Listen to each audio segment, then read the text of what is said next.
there, it's Jessica Honegger, founder of the socially conscious fashion brand Noonday Collection, and this is the Going Scared podcast, where we cover all things social impact, entrepreneurship, and courage. Today's show, we are demystifying what it means to network.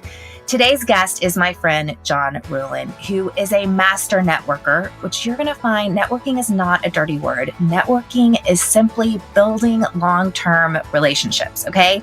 So this podcast, you are going to walk away with so many tips and tricks that you are going to be able to immediately implement.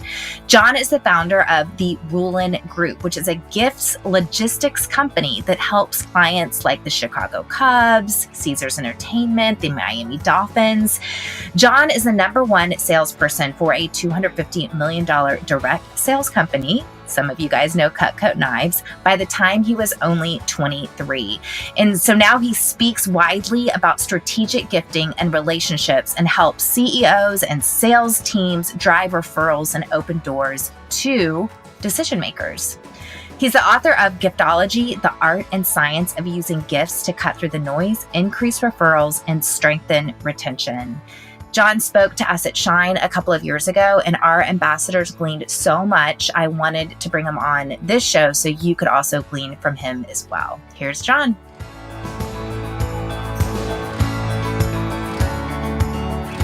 First of all, I'm going to get to know you a little better because I want to hear a little bit about your background, but you are the master networker. Is that okay if I say that? It depends on what people's connotation of networker is. People, sometimes that's a sleazy, like you're the guy passing out business cards at the, Chamber of Commerce or the Rotary meeting. Like that doesn't elicit warm fuzzies. But I like to say I have a great group of people that I'm connected to, and I have a lot of great relationships, I guess is fair to say. Well, that's what I want. We're going to redefine all of this because this is what I want to get into because I experience you as authentic, as sincere.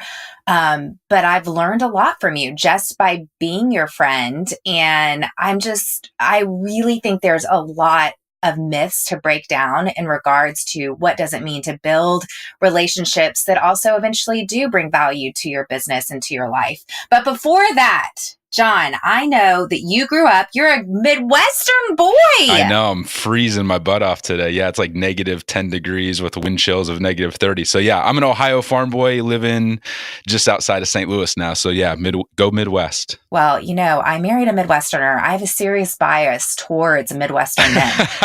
Well, I'd like to think that, from a core values, like we're, low key, hardworking, honest, try to do the right thing. And the stereotype has played out. It has played out to be true, at least in my great. Marriage. That's you found a great one. I found a true one. I did. Salt of the earth. Okay, so let's talk a little bit more about that because you speak pretty openly about growing up on a farm in Ohio, and you also talk about how you were fairly poor. So just tell us a little bit more about your growing up background. Yeah, so I grew up one of 6 kids. I grew up on 47 acres. My wife makes fun of it because she grew up on 4,000 acres. She's like, we forgot to plant 47 acres. That's not a real farm. And I'm like, well, we heated our house with wood. We had a 1 acre garden. We had 15 acres of hay that we baled basically by hand.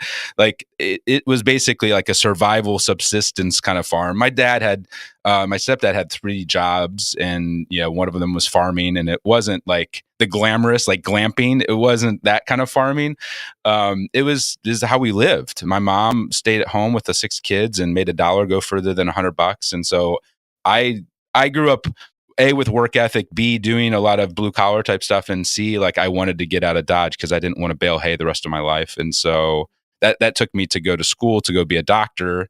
And I ended up putting med school on hold because I had a mentor, my girlfriend's dad, who was an attorney, and he was radically generous. He was always giving things away. And what I saw in him was, I want to be him when I'm 60. Like he was 60 years old. And when you're poor, when you see people that are generous, and when you see people that have their priorities in order, and he did, like he always had time for like a 2-hour lunch with me. And I'm like, and yet he still like was a rainmaker with referrals and open doors. And really, I started to model a lot of the best practices that he put out, not as a strategy or as a tactic. It's just who he was at his core when I interned with Cutco, the knife company. And I pitched him the idea of giving away Cutco pocket knives to all of his clients who were like, huge company owners of lumber yards and car dealerships and insurance companies, and they're all men, and they're all into the hunting, fishing, kind of the Midwest stuff.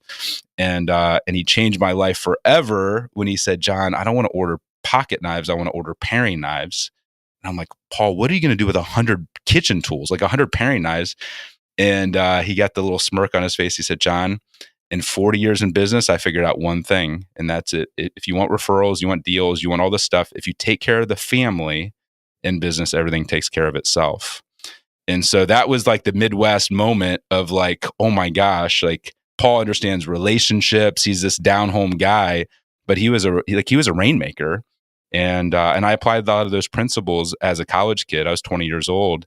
And it's what took me to be number one out of 1.5 million college kids and distributors for Cutco out of their 70-year history, was modeling these Midwest values of loving on people the right way and building relationships. Everybody talks about it now like it's sexy. Like Gary Vee talks about playing the long game. Paul was playing the long game before it was cool to play the long game. And he instilled that in me 18 years ago. Wow. That's so profound that, it takes seeing in order to become. And so you saw someone, and then you didn't just say, well, that could never be me, but you just began to put his models into practice.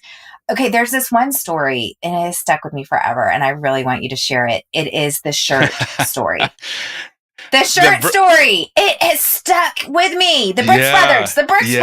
The Brooks Brothers. So Cameron Harold. Yeah. So the story is, what's ironic is he just launched his 5th book called Free PR yesterday. It hit number 1 on Amazon, and I bought a bunch of copies for my clients and friends and whatever else. But when I heard him speak, it was like 15 years ago. I just joined EO, the Entrepreneurs Organization, which I barely qualified, and I almost left the event because I was like so intimidated by all like 1,200 of these top CEOs.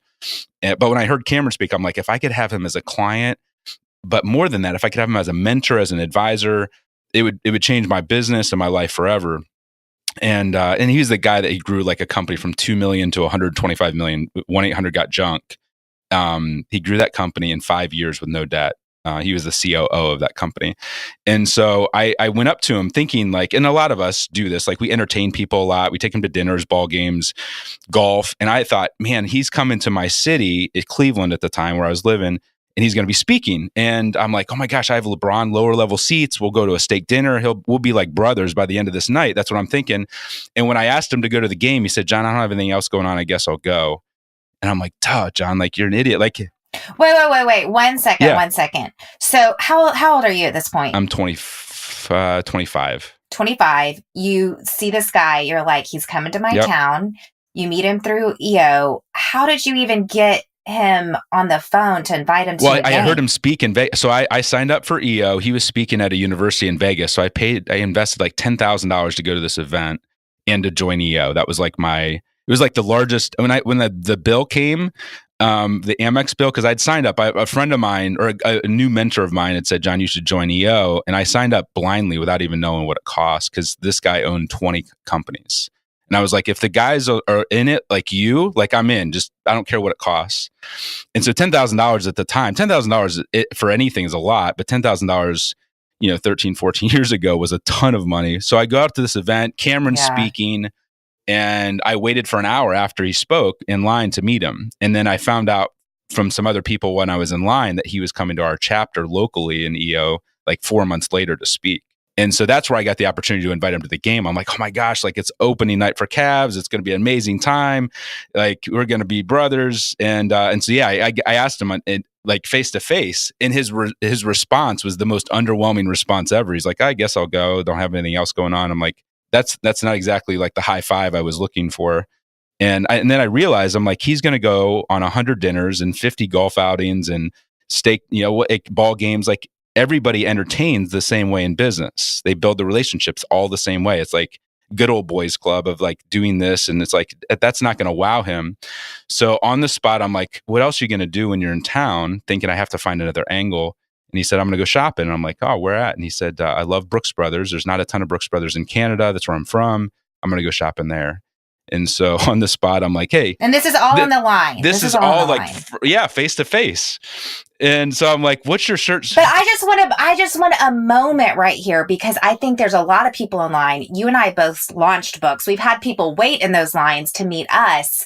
And I think in that moment, you can either I think people make this mistake, and this is what today's podcast is about, is kind of demystifying what is networking, and also where we get it right and where we get it wrong. And I think in that moment, a lot of people are like, start talking about themselves. Like, oh, here's what I do. Here's my book. Here's whatever. But no, you find out his future schedule, and then you're like, how can I serve you? What can I do for you? And that was different than probably a lot of the other people that were waiting in line that day. So I just want to point that out is tip number one. And then you noticed his response, which was just kind of like, no big deal. And then you're thinking, okay, well, how can I really serve this guy? How can I blow him away? How can I show him? Everybody says they're different. Everybody says they're all about relationships, but what people say and what they do as a leader, as a sales rep, as a VP of marketing, like there's a huge gap. And it's not congruent to say one thing, oh, I'm all about relationships, and then to send them like a Starbucks gift card. Like that's not really the big wow. But people do it all the time, and they think they're doing something good by talking about all of these things. But then like there's no congruency. So with him, I was like, man, I got to do something crazy. And when I heard, he's a Brooks Brothers fan, I'm like, that's my angle. That's what I thought. I was like, that's my way to love on him. But I can't say that, because part of anything that is impactful, whether it's with your spouse or whether it's with your client, is the surprise element, to surprise and delight somebody. Like the Ritz talks about it, but every luxury brand talks about surprise and delight, but most people suck at actually delivering that.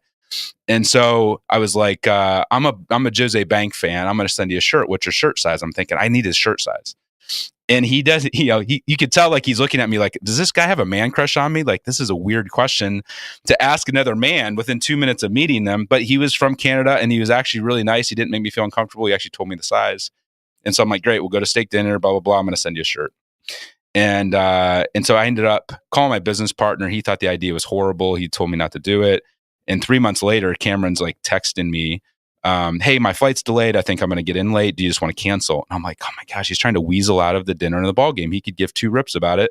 And so I called my partner back, and I'm like, Rod, we have to do this. And he's like, do you believe in it enough that if it doesn't work, it comes out of your personal draw 100%? Which I had to think for a couple minutes, because that was a lot of money that I was putting on the line. And I didn't have a lot of money at the time. And I said, yeah, I believe in it enough that it'll come out of my personal draw. And he's like, okay, I think it's a stupid idea, but go for it.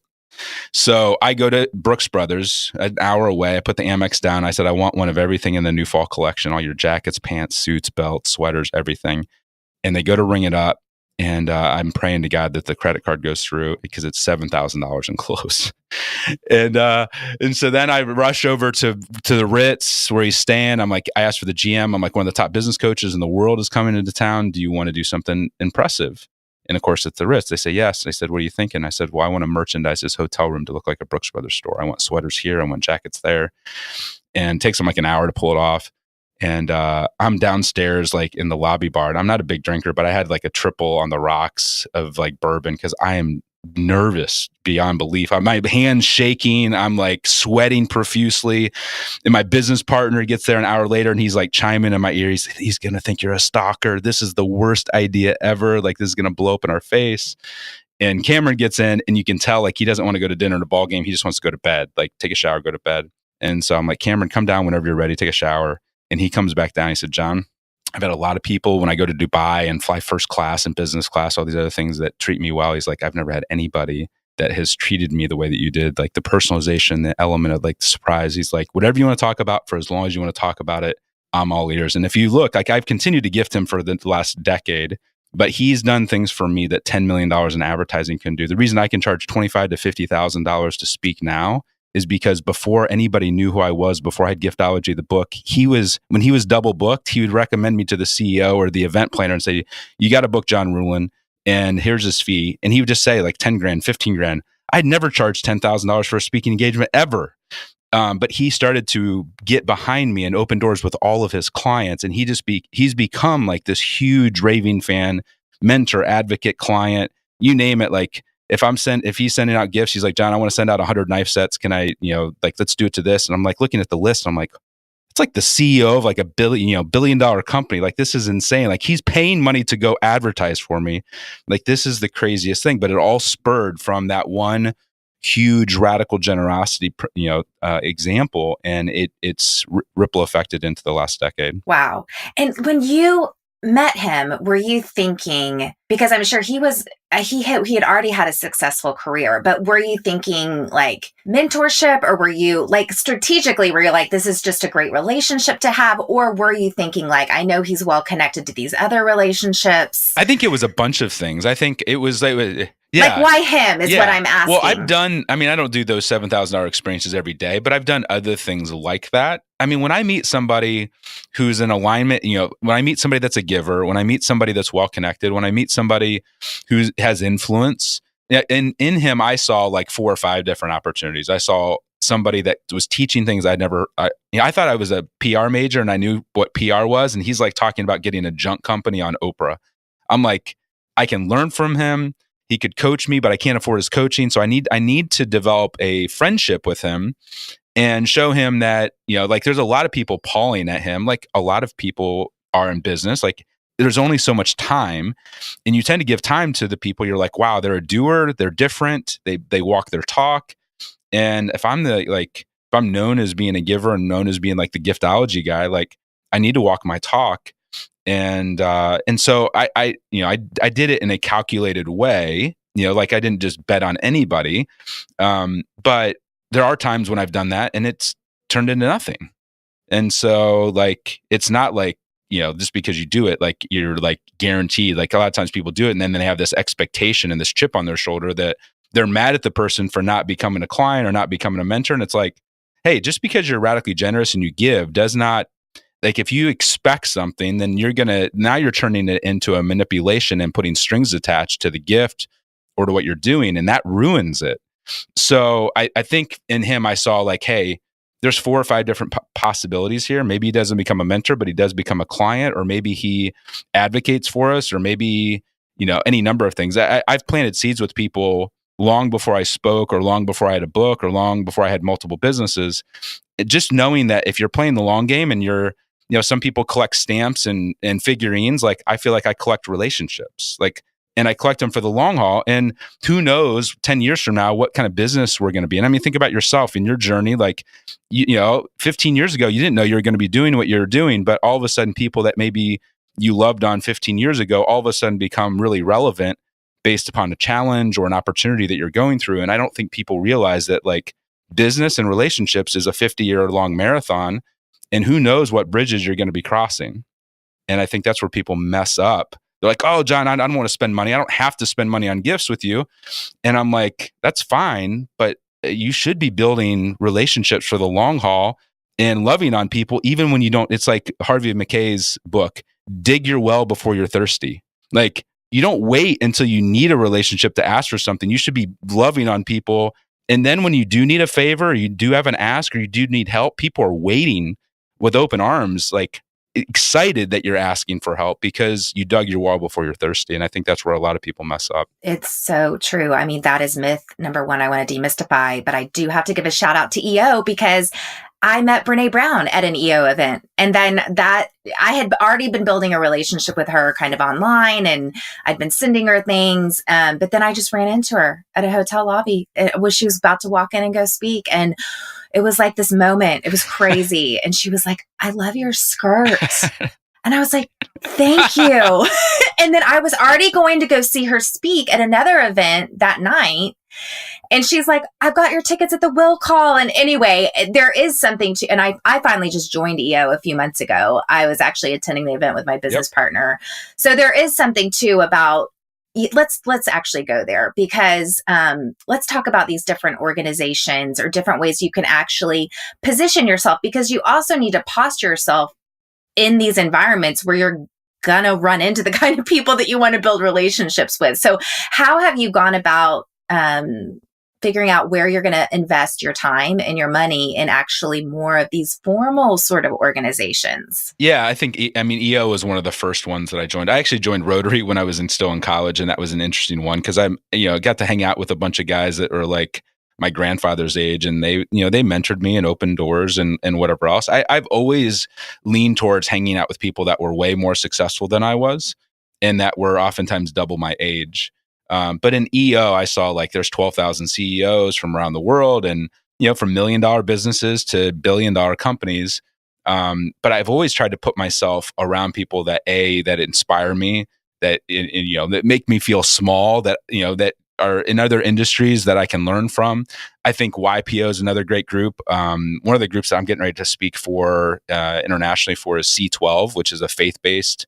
It's a Christian CEO organization. I think they're the largest and fastest growing. They have like 2,500 CEOs, and we're joining that organization. I feel like every organization has its pros and cons, or has certain things that you can access. I think the EO, YPO, Vistage, like it's a bunch of peers. It's a bunch of people that are in business, learning from each other.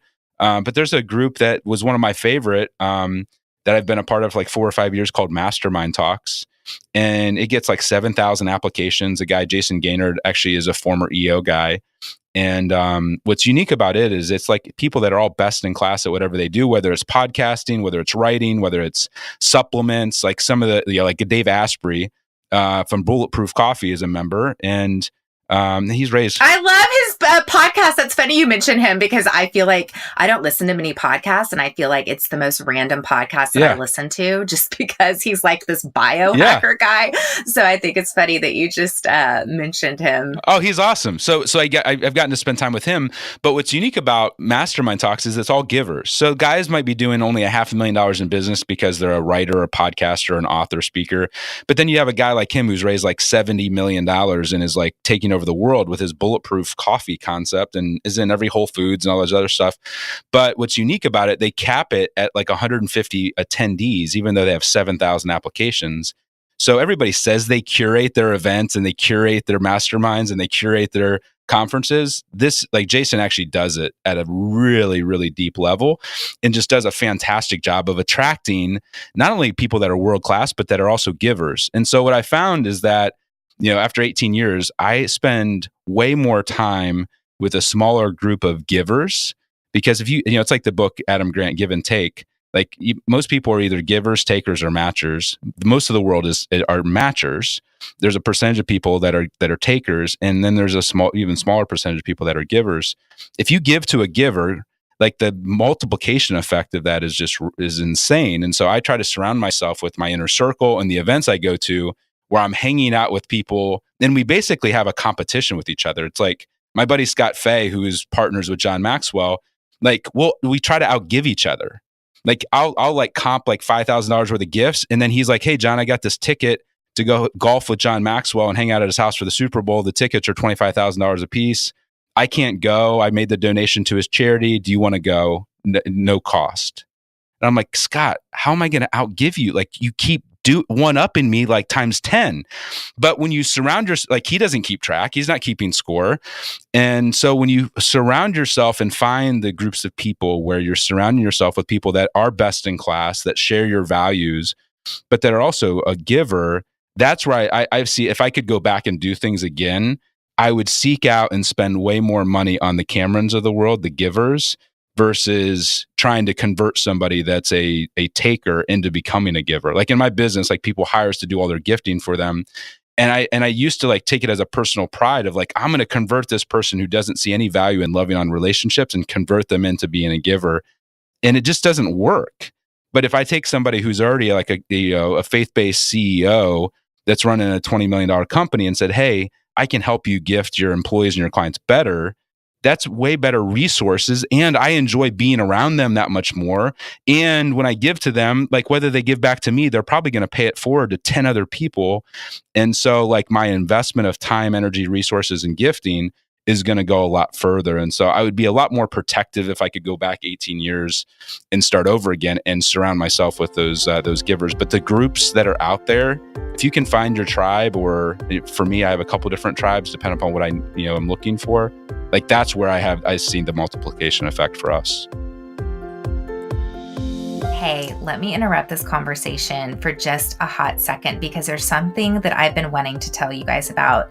As many of you know, I'm not just a podcast host. I got a little side hustle where I'm the CEO of a socially conscious accessories brand called Noonday Collection. And at Noonday, we make an impact for over 4,500 artisans around the globe. And we do this through a marketplace here in America, through a group of women that we call Noonday Collection ambassadors. These are social entrepreneurs who are earning an income while making an impact. And right now, I am on the search for more women to join our community.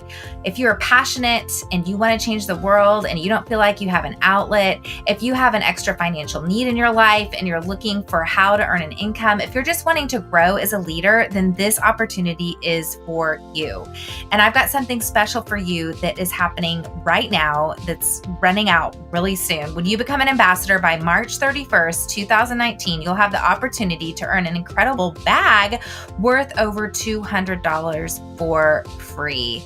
Y'all, we have hardly ever run promotions like this. So now really is the time to join. So if you want more details, just head over to noondaycollection.com/going scared. Thanks a lot. Back to the conversation.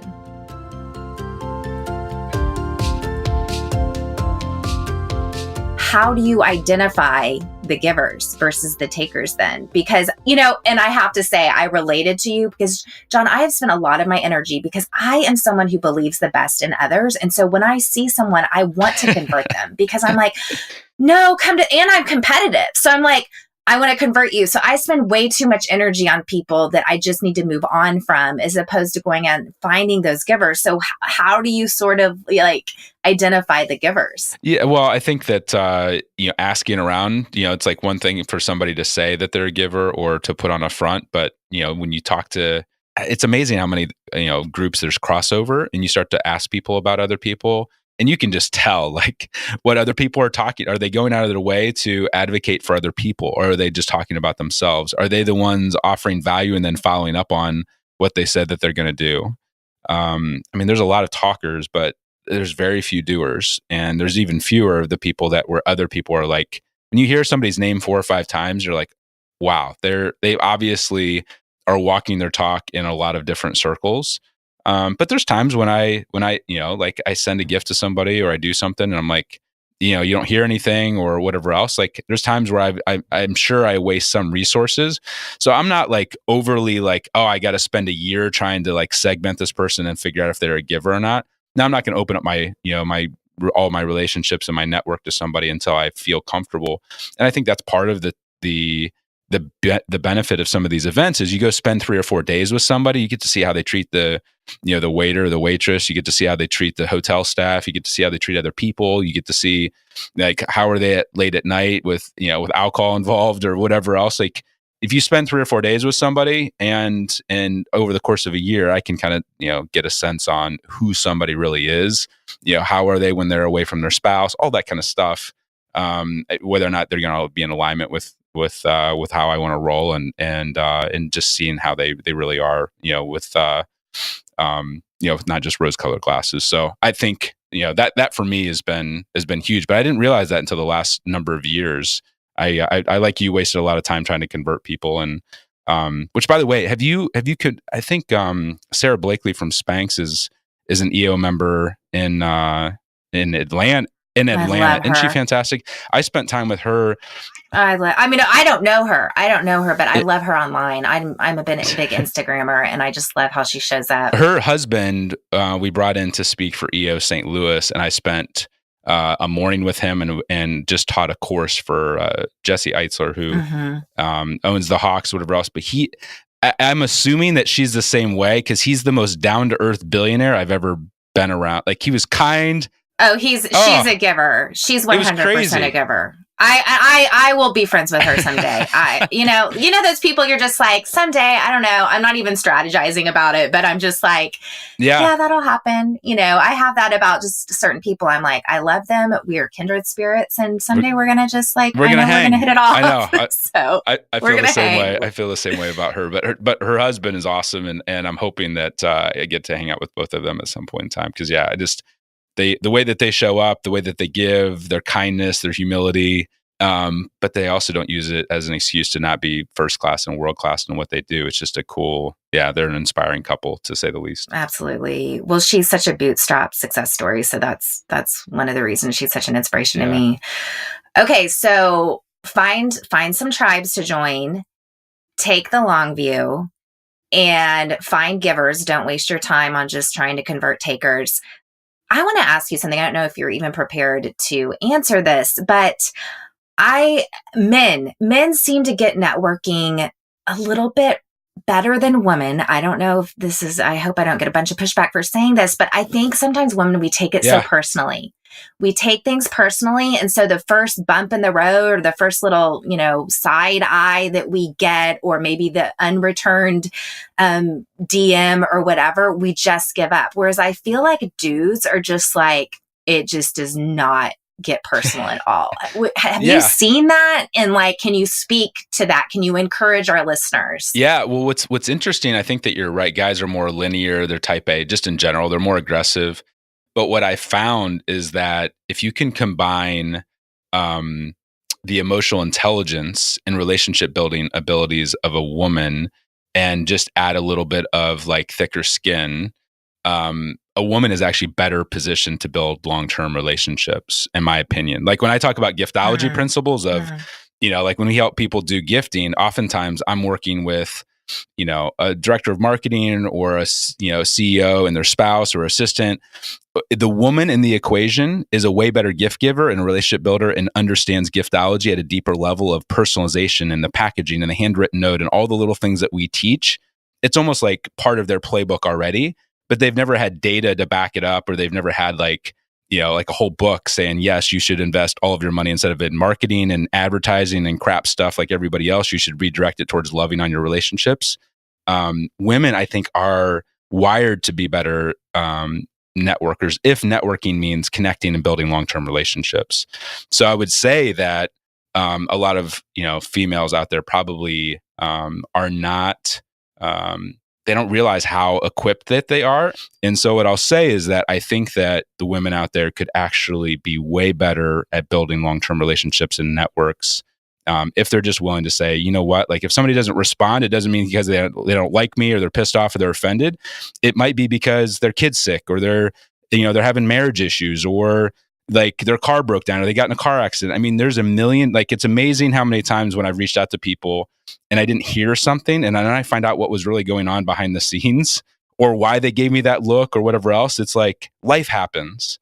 So I think that to your point, I think women sometimes maybe take personal offense because they put themselves out there and they take the relationship really seriously. If they could get past worrying about what other people think and just go do their thing and love on people and use their emotional intelligence, I think they could dominate most of the guys that are out there that they're check the box, just tear through things. The biggest relationships to me are the ones that are handled really delicately and built for the long haul. Well, and I love how you keep saying that. And you just defined networking for us, by the way. You said networking is connecting and building long-term relationships. And that just kind of makes everyone want to take a big exhale, because it's well, that sounds fun. Who doesn't want to connect and who doesn't want to build long-term relationships, So I think that's a great way to just sort of set up this next part of the conversation. So let's talk a little bit about this idea of long-term relationship building, because at what point, I mean, you're just so good, John. You're good. I mean, we met once at a business conference years ago. Before you know it, I'm buying your giftology books. You're speaking on my stage. Now you're on my podcast, and I don't even know how this happens, But you are. But you've shown up for me. You've come to little tiny little speaking events that I did years ago. And, so let's talk a little bit about taking that long-term view. And at what point do you say, you know what, I'm not going to keep following up? And then how do you find different ways to follow up? So it's not just this same old, hey, how's it going? Or I heard your podcast and it was great. Or, how do we go about building these long-term relationships? Yeah, well, I think that a couple things. One is showing up when it really matters for people. And that could be on their best day or their worst day. And I think, oftentimes I try to find people if they're just coming out with their first book, like that's one of the most fragile times for somebody. And when you show up and say, hey, I'm going to buy 10 books or 50 books, or I'm going to write a review, or I'm going to buy one for all my team, like people don't forget that. And when you show up and, like I came and, spoke at your event, like I was blown away by the mission of what you guys were doing. And instead of charging a fee, I was like, I'm in. I'm just going to come love on these people. And because I knew where you were going and where Travis was going and where your tribe was going. And it's when you're willing to put your money where your mouth is and say, everybody says they believe in your mission or your cause. Like, show me with your, either your pocketbook or your calendar. Like, that's what your real priorities are. And so everybody can say things, but unless you're willing to show up with your time, which is an asset that most people waste, they waste other people's time. And that's something, it's one thing to waste somebody's money. It's another thing to waste their time, because their time is something they'll never get back to spend with their kids or their business or themselves. And so I think that that showing up for people when it matters, either on the pro or the positive or the negative. I mean, one of the reasons that gifting, like why we built the gifting company, is I have people I've sent gifts to and I haven't talked to them in 10 years, but because it was like this, like Cutco to this day is still one of our top gifts on the planet, and people are like, hey, what's the hot new sexy gift? And I'm like, I still sell millions of dollars in knives, and here's why. I can include a family and they'll use it every single day. And when I reach out, oftentimes there's like, John, I haven't talked to you in 10 years, but I've been thinking about you. And so is my spouse every day for the last 10 years, because we use those stupid knives. And so in networking, the people that get the referrals, the people that get the phone calls, the people that get the deals are the people that are liked, trusted, and most top of mind. Now, you might be really liked and you may be really trusted, but unless somebody remembers that you exist, and what's beautiful about doing gifting well and handwritten notes well is that if there's a tangible reminder that you exist, there's a tangible reminder that triggers in their subconscious that you thought of them, that you care about them. That's why gifts, that's why you go into the Old Testament and go into like biblical times. Kings would give other kings huge gifts based upon the value of the relationship. And in Proverbs 18:16 talks about a gift ushers you before kings. Why? Because we're all humans and we all are like deal in the tangible and the visible, and we're most of us are visual people, and we have so many things to distract us with texts and Snapchats and Facebook messages, whatever else. But when you send something to somebody and they use it on a frequent basis, it's like sending somebody like one of your leather handbags that's personalized, whatever else. Like, whether they really want to think about you or not, Jessica, they're thinking about you as they use it, because it's just how we are as humans. And so that's the beauty of it, the showing up for people, appreciating them for their time, showing up with the handwritten note that's not just like one line, but like if you send somebody a really thoughtful handwritten note that pours out your like why they matter to you, the likelihood of that note getting stuck somewhere and kept for a lifetime is really high, because we all crave acknowledgement. We all crave to be treated VIP. We all crave to matter. And so I think for me, my budget last year for gifting went from like when I was a college student, $500 a month 18 years ago, to last year we were about $400,000 in gifts. And people are like, why would you, like, you already have a gifting company, you already have the relationships. Why would you invest $400,000? And the simple answer is because I want to continue to stay top of mind and love on people. And I want to do gifting and love on people because I want to, not because I have to. When a gift shows up to somebody because you thought of them and you wanted to send it to them, not because you had to send it because a deal was closed or because it was their birthday, it matters to people differently. So for me, I'm continuing to plant seeds and acorns that hopefully, a few of them are going to turn into oak trees, and they already have for us. And I think that if you're willing to show up for people those ways and willing to put your money in your calendar on the line, it stands out and shouts volumes to people. And you truly do it with an attitude of no strings attached, which I think when you take the long view, it's easier to do things with no strings attached, because it's like, okay, well, maybe this year was a crazy year, or I didn't hear back from that person, but you just stay at it, which I think is so important. I think people really give up too soon on relationships, and people don't stay in front of people. It's true. I mean, people just, and I mean, Instagram's like a good, example of, they monitor what comes up in your feed or not. And if someone doesn't come up in my feed in a while, I kind of forget that I'm even following them, So it's like, you've got to find those ways to stay connected and stay in front of people. So let's break it down really quickly, because you've talked a lot about gifting. And in the intro, I talked about giftology, but let's really give your gifting strategy, because it really is unique and it's impacted me and it has impacted our ambassador community as well. Yeah. I mean, at a core level, giftology, what's funny is the next book that we write is probably going to be, I'm hopeful that Gary Chapman, who wrote the 5 love languages, will co-author the next book, because really giftology is just a form of love. Gifting is one of the 5 love languages, but at a core level, like, nobody's ever written the book of 5 love languages applied just to business relationships. We all crave love, whether that's somebody doing an act of service for us, which would be like a referral. We've just mastered the idea of doing tangible gifting, because most people confuse. They think they're doing giftology, but what they're really doing is marketing and promotional and swag. And there's a big difference between sending somebody a Starbucks gift card and sending somebody an artifact. There's a big difference between sending a jacket with your logo on it and sending something to somebody that they'll treasure for, and pass down to a future generation. Giftology is really just taking and saying that relationships matter, and we're going to put it in a tangible form, and I'm going to love on that person based upon the value of the relationship, and I'm going to make the gift about them, not about me. Most gifting in corporate America is like, oh, I'm going to give a gift, I'm going to put in my company colors, or I'm going to put my logo on it. I don't put one logo on any gift that I give out or that our clients give out unless the logo adds value. So for you, Noonday is kind of a tribe. It's kind of like going to Harvard. Like, if you're part of Noonday, you're proud of that. You could probably get away with putting Noonday on some things because people feel honored and privileged to be a part of the tribe. But it's really funny you say that, because I'm wearing a Harvard t-shirt today because I went to a Harvard training with EO, and I'm like wearing a Harvard today. Harvard because it makes you feel good. It added, a regular t-shirt isn't as valuable as a Harvard t-shirt. But most people's logos, when they give it to somebody, it takes value away. It's like getting XYZ accounting firm on your hat or your jacket. Even if it's a Lululemon jacket and it has XYZ accounting firm on it, are you likely to wear it? Probably not. You're probably going to re-gift it, or maybe you're just going to wear it like on Saturdays to like clean out your garage. Like, it feels tacky to wear a brand that's just like this, like normal old brand. And even the high level companies that we work with, like, we work with a lot of small entrepreneurs and do their gifting for them. But the Cubs are a client. And I tell the Cubs, like, the highest level people you give a gift to, notice like Gucci, oftentimes Gucci, like, you can't even see the Gucci logo. It's like tone on tone, or it doesn't exist. People know it's Gucci because it's Gucci. Putting the logo as small and as tasteful as possible on it if you're giving it out to higher level people, because the affluent, they don't want to be an advertisement for your brand.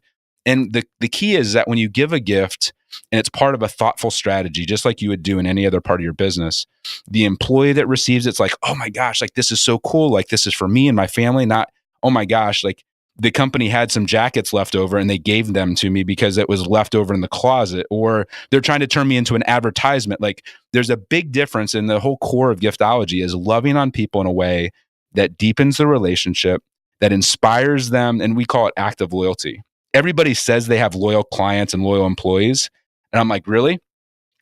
Are your clients and your employees actively sending you referrals and filling the seats on your bus when you have an open position? If they're not, then you have a loyalty problem.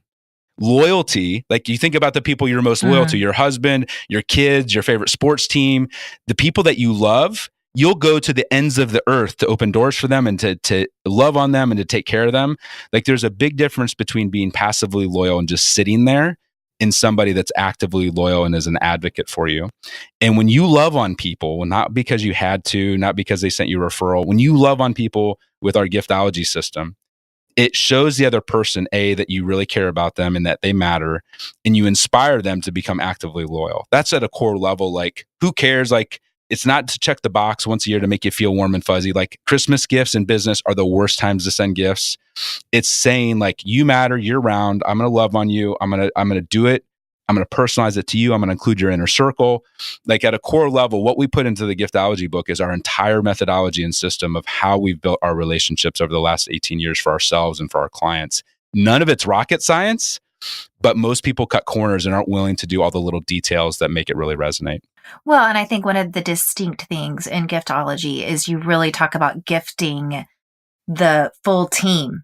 And I mean, I think that's been such a huge takeaway for me as I've been building more and more relationships with people is I have, because of you, I started sending meaningful gifts to the people that are supporting, because every leader has a tribe that has her back. And that's just the way this works. And so by loving on that tribe and by loving on those people that are supporting that person feels so loved, and I think as a leader of my company, when my people get supported, I notice that, so I think that's such a distinct idea that you put forth in giftology. Okay. I have a question for you. This is like personal question, but we are about to launch our spring line and we do gift our line every year, every season to certain people.